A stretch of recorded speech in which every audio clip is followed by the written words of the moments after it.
네, 학교폭력 피해자 유족의 재판에 나가지 않은 권경의 변호사에게 어제 정직 1년이 결정됐죠. 징계 수위가 너무 낮다는 비판이 많은데 JTBC가 취재해보니 징계위에서 법과 관련 없는 분야에 있는 한 사람이 유일하게 제명 의견을 냈지만 나머지 법 관련 분야에 있는 위원들에게 다수결에서 밀렸습니다. 먼저 여도현 기자의 보도를 보고 유족과 직접 이야기 나누겠습니다. 권경의 변호사는 학교폭력에 시달리다 세상을 떠난 박주원 양 유족의 소송을 맡았습니다. 하지만 항소심에 3번이나 나가지 않아 패소했습니다. 유족은 영구 제명을 해야 한다 강조했습니다. 정말 한없이 관대하다고 볼 수밖에 없죠. 네? 자기들끼리는. 징계위원회에는 판사와 변호사 등 법조인 4명과 법학교수 3명, 비법조인 1명 등 8명이 참석했습니다.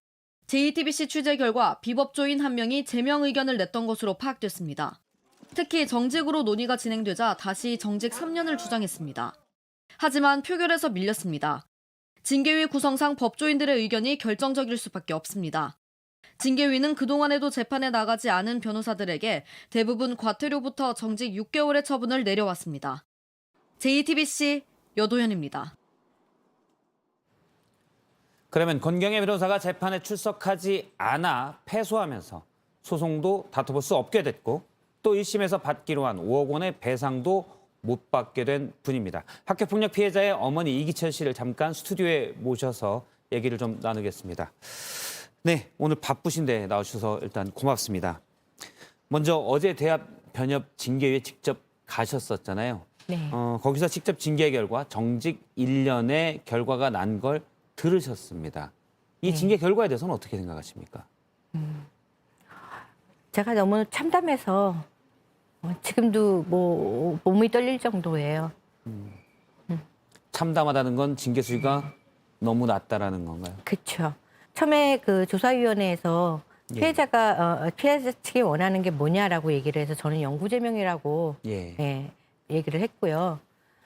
근데 이제 다른 언론 보도를 해가지고 6개월 얘기가 나왔길래 너무 어이가 없어서 그날 달려간 거거든요. 예. 네. 지금 어머니가 입으신 피해에 비하면 정직 1년은 너무 낮은 수위의 징계인데 네. 일부에서는 이런 보도도 있었습니다. 그러니까 일부 징계위원들은 어쨌든 권경의 변호사가 일을 해서 그러니까 나중에 정직 기간이 좀 짧게 하고 끝난 다음에 일을 해서 수임료도 받고 돈을 벌어야 배상도 할 거 아닙니까? 이런 얘기가 실제 있었습니까? 권경애 씨는 지금 현재 저한테 저희 쪽에다 얘기를 한 게 자기는 월세 보증금도 다 까먹고 카드값도 예. 못 내고 있고 지금 책도 자기가 생계비 벌기 위해서 쓴 책이라고 얘기를 하는데 지금 어떻게 이 상황에서 뭘 변호사를 해서 저한테 배상을 할 수 있는 능력이 있다라는 건지 저는 그게 납득이 안 되는 거죠. 어머님은 그런 거는 원하지 않고 네. 권경의 변호사가 타당한 징계를 적절한 징계를 받아야 된다는 입장이신 거죠? 네, 맞습니다. 예. 징계위의 입장도 들어보셨습니까? 왜 이렇게 하는 건지에 대해서? 어제 징계위원들은 회의장에 들어가는 것도 되게 몰래 들어갔고요. 회의가 끝나고 나서도 서둘러 도망치듯이 아주 다 빠져나갔어요. 제가 지금 들은 바로는 어제 회의에서 징계위원 중에서 과태료를 얘기를 하시는 분도 있었다고 얘기를 들었어요. 의뢰인의 피해는 이렇게 큰데 네. 징계 배한 변협에 징계위에 징계 수위는 일반적인 상식에 비해서는 너무 낮습니다. 왜 그런 일이 벌어진다고 보십니까?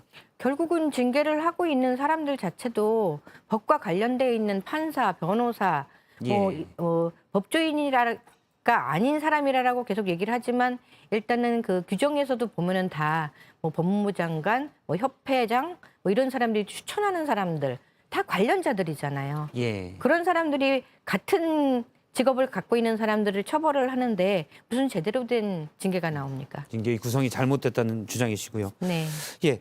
어제 징계 결과가 나오고 권경의 변호사로부터 따로 연락을 받거나 한 건 없습니까? 없습니다. 내일이 딸의 기일로 알고 있습니다. 권경의 변호사가 상식적이지 않은 그 행동을 해서 사실 딸의 재판을 통해서 딸의 억울함을 풀 기회도 잃어버리게 됐잖아요. 어떻게 보시는지요? 처음으로 전체 재판 기록을 분석을 다 뽑아가지고 분석을 하신 분들이 계시는데 그분들의 말씀이 지금 권경혜 씨는 7년간 재판을 하면서 머릿속에서 재판이 전혀 머릿속에 없었다는 거예요. 네. 그러니까 상대방이 이렇게 나왔으면 이렇게 대응을 해줘야 되잖아요. 권경혜 변호사가. 근데 그런 대응을 제대로 하지도 않은 그 고비고비들이 너무 많은 거죠. 예. 그래서 1심 자체도 성실하게 하지를 않은 사람이라는 그 얘기를 해요. 네, 여기까지 듣도록 하겠습니다. 오늘 나와주셔서 고맙습니다. 네.